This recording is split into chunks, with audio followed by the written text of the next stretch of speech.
गुरु ब्रह्मा गुरु विष्णु गुरुदेवो महेश्वर गुरु साक्षात् परब्रह्म तस्मै श्री गणम सच्चिदानंद स्वामी जगद्गुरु देवताभ्यो नमः। गुरु ब्रह्मा गुरु विष्णु गुरुदेवो महेश्वर गुरु साक्षात् परब्रह्म तस्मै श्री सकल देवता स्वरूप श्री दत्त विजयानंद तीर्थ स्वामी देवताभ्यो नमः। श्रीपाद श्रीवल्लभ नरसिंह सरस्वती श्री गुरु दत्तात्रेयाय नमो नमः। दत्तात्रेय हरे कृष्ण उन्मत्त आनंददायक दिगंबर मुनेबाल पिशाच ज्ञानसागराः। ఈ ఆషాఢ శుద్ధ చతుర్దశి రోజు జనరల్గా పౌర్ణమి రోజు శాకంబరి ఉత్సవాలు చేస్తారు.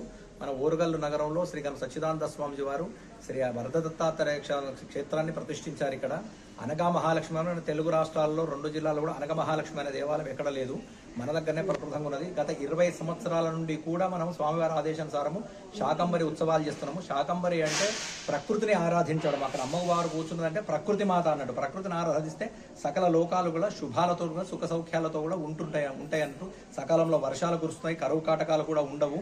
సకాలంలో వర్షాలు కురుస్తాయి, రైతులు కూడా సమయానికి పంటలు పండిస్తూ కూడా అందరూ కూడా ఆనందదాయకంగా ఉంటారని చెప్పి శాకంబరి ఉత్సవంతో ప్రకృతి మాతను ఆరాధిస్తామన్నట్టు.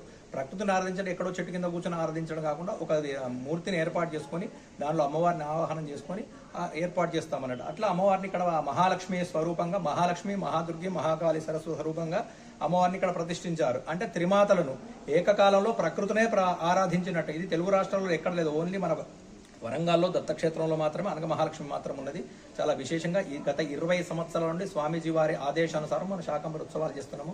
దీనివల్ల చూసిన వాళ్ళకు కూడా వాళ్ళ కుటుంబాలు, వాళ్ళ భార్య పిల్లలు, వాళ్ళ అందరూ కూడా సుఖ సంతోషాలు ఆరోగ్య ఐశ్వర్యాలు, ఎలాంటి మనుషులలో కూడా మనసులలో వైషమ్యాలు విభేదాలు ఏమీ లేకుండా అందరూ కూడా సుఖ సంతోషంతో ప్రేమతో సౌఖ్యంతో కుటుంబ వృద్ధి జరుగుతుంది అందరికి కూడా. జై గురుదత్త, శ్రీ గురుదత్త.